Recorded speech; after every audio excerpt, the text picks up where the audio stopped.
बिस्मिल्लाहिर्रहमानिर्रहीम। PPSC advertisement number 31 में कौन कौन सी जॉब्स आई हैं और किस डिपार्टमेंट में जॉब्स आई हैं, इसको डिस्कस करते हैं। सबसे पहले कि आज के इस 31 जो एडवर्टाइजमेंट नंबर है पीपीएससी का, उसमें जो जॉब्स आई हैं वो है जूनियर ट्रैफिक वार्डन, और ये बेसिक स्केल 11 इनका बेसिक स्केल होता है। वो जॉब्स आज अनाउंस हुई हैं और उस जॉब्स के हवाले से उनका क्राइटेरिया क्या है, एज रिक्वायरमेंट क्या है और इसी तरह से एजुकेशनल रिक्वायरमेंट क्या है, वो सारी आज डिस्कस करते हैं। ये जो पीपीएससी का एडवर्टाइजमेंट नंबर 31 है, ये रोजनामा जंग लाहौर 3 नवंबर 2024 को ये अनाउंस हुई है। अब हम देखते हैं कि इसकी टोटल पोस्ट कितनी है। इसकी टोटल पोस्ट 165 इसकी टोटल पोस्ट है। 165 इसकी टोटल पोस्ट जो आज अनाउंस हुई हैं और उनको फिर डिवीजन वाइज तकसीम किया गया है। उसकी तकसीम का किस हवाले से है, सबसे पहले है कि 17 पोस्ट हैं जूनियर ट्रैफिक वार्डन और ये बहावलपुर डिवीजन की हैं। और इन जो हमारे पास 17 पोस्ट हैं, इनमें 18 पोस्ट ओपन मेरिट की हैं और जो एक पोस्ट है वो है मिनियरिटी कोटा के हवाले से। और फिर इसके बाद डिस्कस करते हैं कि इसके लिए एजुकेशनल रिक्वायरमेंट क्या है। याद रखिए, बैचलर डिग्री अगर आपने किसी भी सब्जेक्ट से की हुई है, इवन आपने साइंस में की हुई है या आपने आर्ट्स में की हुई है, तो आप इस पोस्ट के लिए अहल हैं।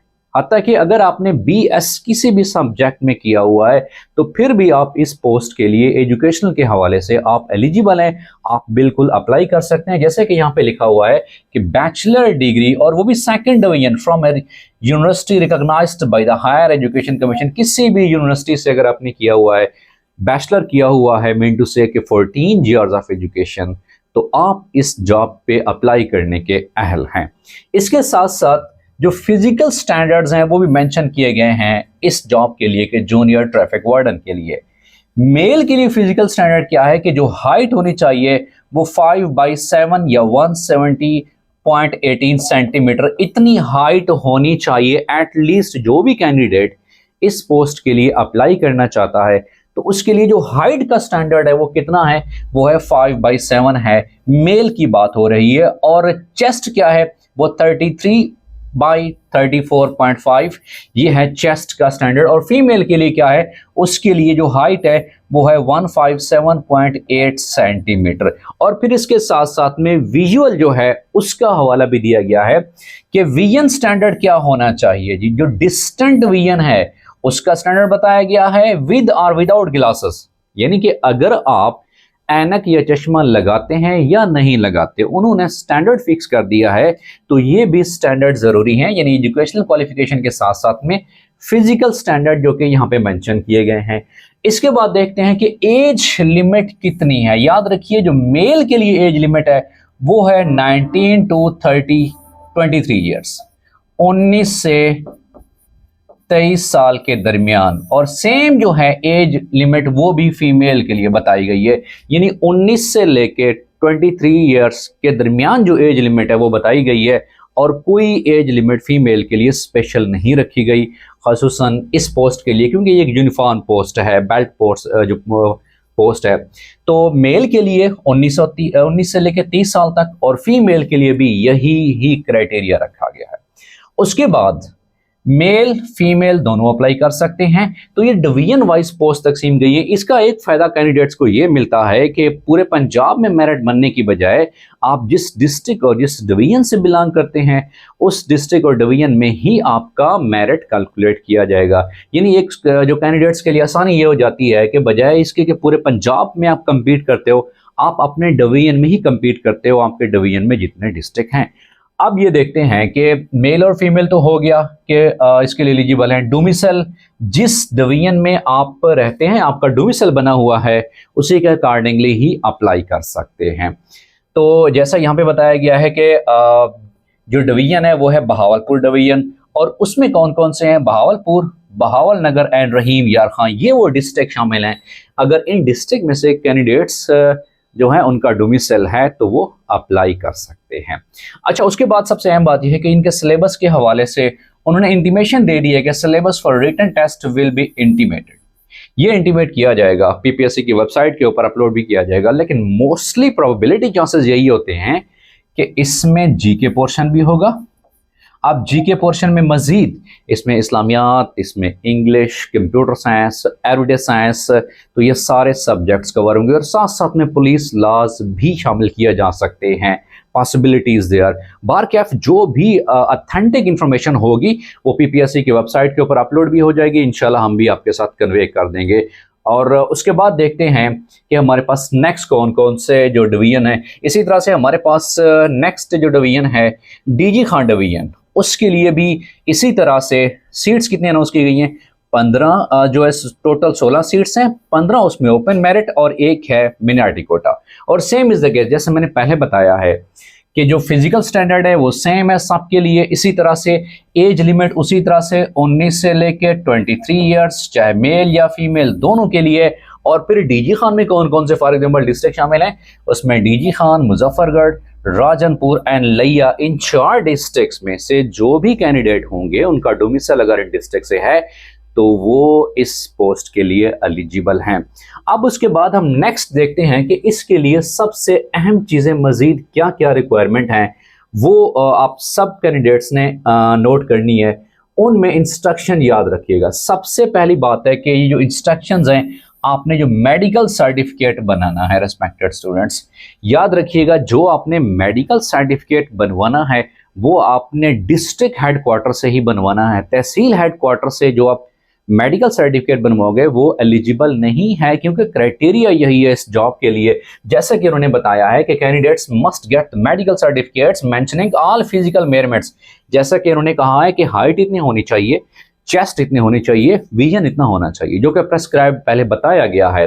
और ये जो अपने मेडिकल सर्टिफिकेट बनाना है, याद रखिएगा सबसे अहम बात मैं आपको कन्वे कर रहा हूं, आपने क्लोजिंग डेट से पहले का मेडिकल सर्टिफिकेट बनाना है, क्योंकि ये medical certificate at the time of the interview आपसे लेंगे। लेकिन अगर आप क्लोजिंग डेट के बाद आप मेडिकल सर्टिफिकेट बनवाओगे, चाहे आपने टेस्ट क्लियर भी किया हुआ है, चाहे आप मेरिट पे स्टैंड भी करते हैं, लेकिन आप फिर एलिजिबल नहीं होंगे। इसीलिए सबसे अहम बात नोट कर लें कि जो आपने मेडिकल सर्टिफिकेट बनाना है वो आपने जो एप्लीकेशन सबमिशन की डेट्स हैं उनसे पहले बनवाना है, उसके बाद नहीं बनवाना। जैसे कि मेंशन है, is issued on or before the closing date signed and stamped by the medical superintendent. जो एमएस उसी अस्पताल का होगा, किसका, डिस्ट्रिक्ट हेडक्वार्टर अस्पताल का, या सर्विस अस्पताल, या लाहौर या पुलिस लाइन अस्पताल जो है, या सेम और उसी तरह से सेम फिजिकल स्टैंडर्ड्स के साथ ऑनलाइन एप्लीकेशन से पहले पहले आपने बनवाना है। वंस अगेन मोस्टली जो स्टूडेंट्स होते हैं वो क्या करते हैं, किसी प्राइवेट जो अस्पताल से वहां से वो मेडिकल सर्टिफिकेट बनवा लेते हैं, वो एलिजिबल नहीं है। हत्ता कि आप जितना भी आपका मेरिट होगा वो आपको उस मेरिट के होने के बावजूद भी आपको नाअहल करार देंगे। उसकी वजह यह है कि आपने मेडिकल सर्टिफिकेट प्राइवेट किसी अस्पताल से बनाया है। अच्छा, गवर्नमेंट से अगर बनवाना है तो तहसील हेडक्वार्टर से भी नहीं बनाना, याद रखिएगा जी। जो THQ अस्पताल होते हैं, तहसील हेडक्वार्टर अस्पताल, वहां से भी नहीं बनवाना। कहाँ से बनवाना है, वो डिस्ट्रिक्ट हेडक्वार्टर जो अस्पताल होता है वहां से आपने ही बनवाना है। जैसा यहाँ मेंशन है कि आपने जो बनवाना है वो डिस्ट्रिक्ट हेडक्वार्टर अस्पताल से ही आपने बनवाना है। उसके बाद है कि जो medical fitness certificate issued within 3 months prior to the closing date of advertisement shall be acceptable subject to the conditions. आपने अगर कोई मेडिकल फिटनेस सर्टिफिकेट ऐसा बनवाया हुआ है क्लोजिंग डेट से 3 महीने पीछे है, ठीक है, वो एक्सेप्टेबल है। लेकिन वंस अगेन उसमें जो फिजिकल स्टैंडर्ड्स बताए गए हैं, जैसे हाइट, जैसे चेस्ट, जैसे विजन, उनमें वो चीजें लाजमी मेंशन होनी चाहिए। और जो सबसे अहम बात लिखता है कि मेडिकल सर्टिफिकेट्स टेम्पर्ड, अगर कोई टेम्पर्ड है मतलब उसमें कटिंग वगैरह की हुई है, कंटेनिंग एनी ओवर राइटिंग, आपने ओवर राइटिंग किया हुआ है तो वो भी एक्सेप्टेबल नहीं होगा। क्योंकि हो सकता है पीपीएससी की तरफ से ये रिक्वायरमेंट है कि मेडिकल सर्टिफिकेट पहले बन गया है, उसके बाद में थोड़ा कटिंग या ओवर राइटिंग अगर किया गया है तो जाहिर सी बात है वो मशकूक हो जाएगा। तो आपने इन चीज़ों से भी बचना है रेस्पेक्टेड स्टूडेंट्स। तो जैसा यहाँ पे उसमें मेंशन किया गया है जी। और within the closing date याद रखिएगा वंस अगेन कि आपने बास्कत कैंडिडेट भाई टेस्ट क्लियर हो गया तो उसके बाद सर्टिफिकेट बनवा लेते हैं। तो सबसे अहम बात आपने नोट करनी है कि जिस पोस्ट के लिए अप्लाई कर रहे हैं जो ट्रैफिक वार्डन के लिए, तो इसकी जो लास्ट डेट है अप्लाई करने की ऑनलाइन की, आपने उससे पहले पहले जो है ये मेडिकल सर्टिफिकेट बनवा लेना है जी। और उसके बाद है कि अगर आपका इनकम्प्लीट मेडिकल सर्टिफिकेट है, उसमें जो कुछ स्टूडेंट्स ऐसे हैं मेडिकल फिटनेस सर्टिफिकेट बनवा लेते हैं जनरल, वो नहीं बनवाना। खिदमत कार्ड भी जो खिदमत सेंटर है वहां से भी नहीं बनवाना। वंस अगेन वो डिस्ट्रिक्ट हेडक्वार्टर अस्पताल से बनवाना है, और जैसा यहाँ स्टैंडर्ड मेंशन है उसी स्टैंडर्ड्स के ही अकॉर्डिंग आपने बनवाना है। अगर आपने मेडिकल सर्टिफिकेट बनवा लिया, जैसे यहाँ फिजिकल स्टैंडर्ड रिक्वायरमेंट है, हाइट इतनी है, उसके बाद चेस्ट इतनी है और विजन इतनी है, तो उससे अगर कम ज़्यादा हो जाएगी तो जाहिर सी बात है वो भी आपके लिए प्रॉब्लमेटिक होगी। और वंस अगेन वो कहते हैं कि तहसील अस्पताल से बिल्कुल अलाउ नहीं होगा, प्राइवेट अस्पताल से भी बिल्कुल एक्सेप्टेबल नहीं होगा। अगला सबसे अहम पॉइंट जो इस पोस्ट के हवाले से है, आपने रिस्पेक्टेड स्टूडेंट्स वो याद रखना है, वो ये है कि वो candidates, the candidates who qualify the test and will be recommended for appointment, they will have to appear for such medical examination। वो मेडिकल एग्जामिनेशन के लिए दोबारा आएंगे, लेकिन मेडिकल सर्टिफिकेट आपने ऑनलाइन एप्लीकेशन सबमिशन से पहले ही बनवा लेना है। और सबसे आखिर में बात यह है कि change priority selection of examination centres after the fixation of written test. जब रिटन टेस्ट अनाउंस हो गया उसके बाद अगर कोई कैंडिडेट चाहेगा कि मेरा एग्जाम सेंटर चेंज हो जाए तो वो चेंज नहीं होगा। इसी तरह से असिस्टेंट सब इंस्पेक्टर यानी ASI की पोस्ट भी अनाउंस की गई हैं, और ये किस डिपार्टमेंट में अनाउंस की गई हैं, ये है एडवर्टाइजमेंट नंबर उसी तरह से 31, और पोस्ट का नाम क्या है, ASI असिस्टेंट सब इंस्पेक्टर। और इनका स्केल कौन सा है, बेसिक पे स्केल 11 है, 11वें स्केल के, और ये सर्विस कोटा के लिए है, यानी कि ये सिर्फ उनके लिए हैं जो कि ऑलरेडी इसी डिपार्टमेंट के अंदर सर्व कर रहे हैं डिफरेंट पोस्ट पे। तो ये सर्विस कोटा के हवाले से हैं, ये रेगुलर बेस पे है, कंट्रैक्ट बेस पे नहीं है, 2 साल 3 साल 5 साल, जिस दिन ही इनको अपॉइंटमेंट होगी उसी से ही वो रेगुलर कंसीडर होंगे। और ये पंजाब हाईवे पेट्रोल डिपार्टमेंट, उनमें ये सीट्स अनाउंस हुई हैं ASI की। सो इसको भी जो ASI की सीट्स है टोटल सब इंस्पेक्टर की, वो 250 टोटल जो पोस्ट हैं वो अनाउंस की गई हैं, 250 पोस्ट अनाउंस की गई हैं। असिस्टेंट सब इंस्पेक्टर, इनका स्केल कितना, स्केल 11 स्केल है, और ये सर्विस कोटा है। अब इसके लिए जो रिक्वायरमेंट है वो क्या है जी, देखिए कि graduate from a recognised university, के आप किसी भी जो HEC से रिकॉग्नाइज्ड यूनिवर्सिटी है उससे आपका एटलीस्ट बैचलर डिग्री होनी ज़रूरी है। बैचलर मीन कि 14 years of education. But once again ये फ्रेश कैंडिडेट्स जो हैं वो अप्लाई नहीं कर सकते, सिर्फ और सिर्फ ऑलरेडी इसी डिपार्टमेंट में सर्व करने वाले डिफरेंट पोस्ट के ऊपर जो उम्मीदवार हैं वो ही अप्लाई कर सकते हैं। और इसका क्राइटेरिया क्या है, एक तो ये जो एजुकेशनल क्राइटेरिया है वो है ग्रेजुएट होना ज़रूरी है। दूसरा 3 year service as a constable service आपकी है, या हेड कांस्टेबल हैं in the Punjab highway patrol department having clean service record, कि उनका जो सर्विस रिकॉर्ड है उसमें कोई भी क्रिमिनल रिकॉर्ड वगैरह या इस तरह की कोई भी चीज़ नहीं होनी चाहिए। More than 45 years of age, तो more than 45 years of age में कोई भी उनका इस तरह का क्रिमिनल रिकॉर्ड वगैरह नहीं होना चाहिए। तो यहाँ पे बताया गया है कि मिनिमम कितनी सर्विस होनी चाहिए, कि 3 ईयर्स लेंथ ऑफ सर्विस होना चाहिए।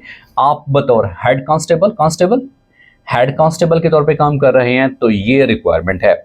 और सबसे अहम बात कि only in service graduate constables, head constable वही अप्लाई कर सकते हैं जो परमानेंटली अपॉइंटेड हुए हैं, वो कंट्रैक्ट बेस पे अपॉइंटेड नहीं हुए, परमानेंट अपॉइंटेड हुए, उनको 3 साल सर्विस हो चुकी हो तो वो अप्लाई कर सकते हैं।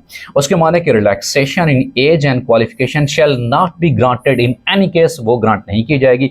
और एक्सपीरियंस, ये जो सर्विस सर्टिफिकेट बनवाना है, must be signed and stamped by the senior superintendent of police या superintendent of police of concerned region, जो कंसर्न्ड रीजन है उसी के जो सीनियर पुलिस सुपरिटेंडेंट है उसी से जो है कंप्लीटली वेरीफाई भी होना चाहिए।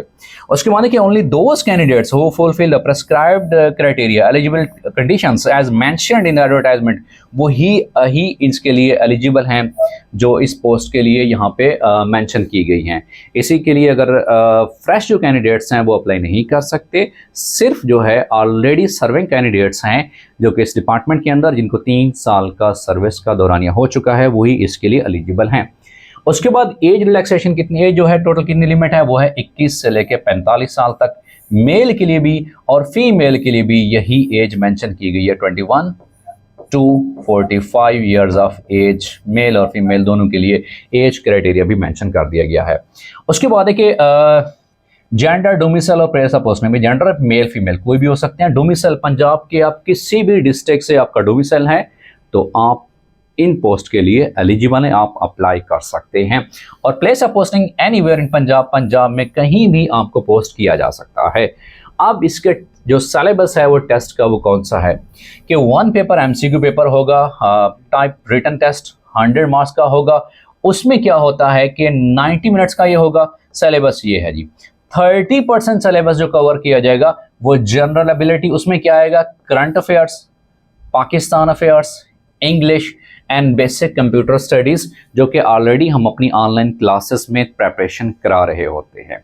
इसी तरह से कि लॉ और जो पुलिसिंग है उसके हवाले से जो रूल्स रेगुलेशन के हवाले से जो क्वेश्चन बनेंगे वो 70% जो है वो इस हवाले से क्वेश्चन बनेंगे।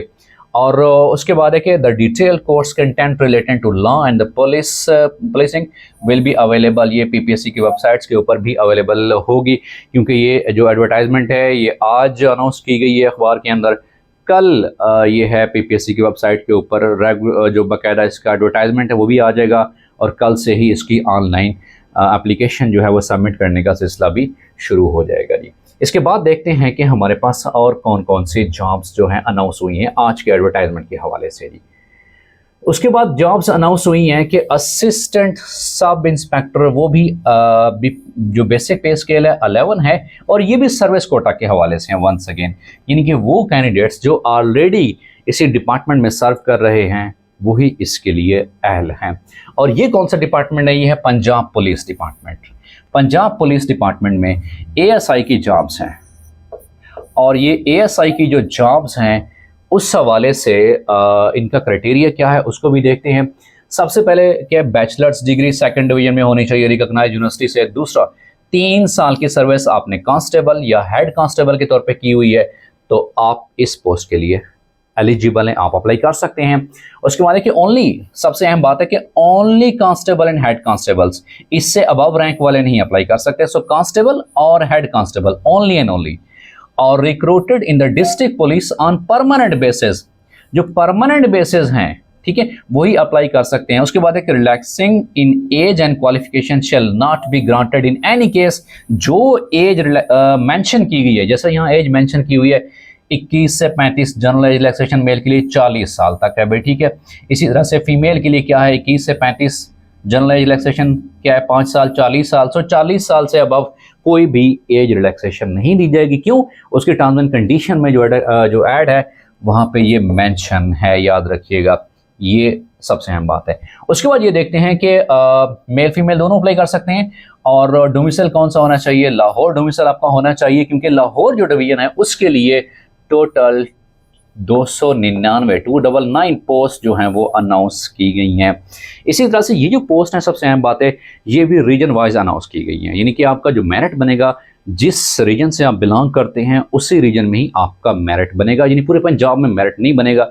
एक तो ये आसानी हो जाती है कैंडिडेट्स के लिए कि वो उनके दरमियान जो कंपटीशन होगा, मेरिट का कंपटीशन होगा, वो अपने ही डिस्ट्रिक्ट और अपने ही जो डिवीजन है उसी के अकॉर्डिंगली ही होगा। तो सबसे अहम बात है कि ये जो पोस्ट हैं ये डिवीजन वाइज हैं, जैसा कि लाहौर डिवीजन के हवाले से जो पोस्ट अनाउंस की गई हैं वो कौन सी हैं, वो 299 पोस्ट अनाउंस की गई हैं। उसके बाद है कि इसका सिलेबस क्या होगा, सबसे अहम बात की कि इसका syllabus for the written test will be intimated uploaded separately. इनका जो टोटल सिलेबस है वो भी आप जो पीपीएससी की वेबसाइट है उसके ऊपर बहुत जल्द अपलोड कर दिया जाएगा। सबसे अहम बात है कि candidates who qualify in the written test may be called for psychological assessment. यहाँ मे बी कॉल्ड, यानी कि जो कैंडिडेट्स रिटन टेस्ट क्लियर करते हैं उनका साइकोलॉजिकल असेसमेंट टेस्ट भी लिया जाएगा। तो पॉसिबिलिटी जैसे वो कह रहे हैं कि if conducted the decision regarding psychological assessment will be communicated at later stage. अगर साइकोलॉजिकल असेसमेंट वो कह रहे हैं कि लिया जाएगा, इन केस कंडीशन है, अगर वो लिया जाएगा तो उसकी भी प्रॉपर इन्विटेशन वो भी कैंडिडेट्स को प्रॉपर कन्वे कर दिया जाएगा। और सेम इज़ द केस, इसी तरह से जो रेस्ट ऑफ द डिवीजन्स हैं उनकी भी पोस्ट यहाँ पे मेंशन है। जैसा कि यहाँ पे हमारे पास शेखुपुरा है, उसका जो रीजन है उसकी टोटल पोस्ट कितनी है, 112 पोस्ट हैं। और सेम क्राइटेरिया ऐसे है जैसे कि लाहौर डिवीजन वालों के लिए था जी। सेम एज जो एज लिमिट है, सेम जो है हमारे पास जो स्टैंडर्ड्स है, लेंथ ऑफ सर्विस है, एजुकेशनल क्वालिफिकेशन है, वो बिल्कुल ऐसे ही है जैसे एज सेम अबव, जैसे पहले बयान किया गया। इसी तरह से गुजरांवाला डिवीजन की टोटल कितनी पोस्ट हैं, वो 91 पोस्ट टोटल हैं। और सेम इज़ द केस के रावलपिंडी डिवीजन के लिए कितनी हैं, वो 41 पोस्ट हैं। और इसी तरह से सरगोदा डिवीजन की कितनी पोस्ट हैं, टोटल 107 पोस्ट अनाउंस की गई हैं। और इनका जो भी क्राइटेरिया है वो पहले ही की तरह सेम एज अबव, जैसे कि यहाँ मेंशन किया गया है। और इसी तरह से रेस्ट ऑफ द डिवीजन जो हैं, जैसे यहाँ पर बताया गया है कि जो फैसलाबाद डिवीजन है उसके लिए 75 पोस्ट अनाउंस की गई हैं, same age above qualification standard जो पहले ऑलरेडी डिस्कस हुई हैं। और उसके बाद है कि मुल्तान डिवीजन के लिए कितनी पोस्ट हैं, 87 पोस्ट अनाउंस की गई हैं। और इसी तरह से बहावलपुर डिवीजन के लिए कितनी हैं, 80 पोस्ट अनाउंस की गई हैं। और सेम इज़ द केस के क्राइटेरिया जो कि पहले से ही मेंशन है वो सब डिवीजन के लिए सेम ही होगा। और डीजी खान डिवीजन के लिए 87 टोटल पोस्ट हैं। ये टोटल पोस्ट कितनी है, 1010 टोटल पोस्ट हैं। बट वंस अगेन ये सिर्फ उन कैंडिडेट्स के लिए हैं कि जो ऑलरेडी इसी डिपार्टमेंट को सर्व कर रहे हैं और जिनकी लेंथ ऑफ सर्विस 3 साल रेगुलर सर्विस हो चुकी होती है। और जो इनका सिलेबस था, होप्स हो कि इनका जो सिलेबस होता है वो जीके पोर्शन बेस्ड भी होगा और पुलिस रूल्स भी होंगे। जीके पोर्शन में इस्लामियात, उर्दू, इंग्लिश, कंप्यूटर साइंस और हिस्ट्री, जैसा कि ऑलरेडी हम अपनी रेगुलर क्लासेस में पढ़ा रहे होते हैं। इसीलिए इन जॉब्स की प्रेपरेशन के हवाले से आप ऑनलाइन प्रेपरेशन करने के लिए रेगुलर और कंसेप्चुअल प्रेपरेशन के हवाले से नीचे दिए गए व्हाट्सएप नंबर पे कांटेक्ट कर सकते हैं।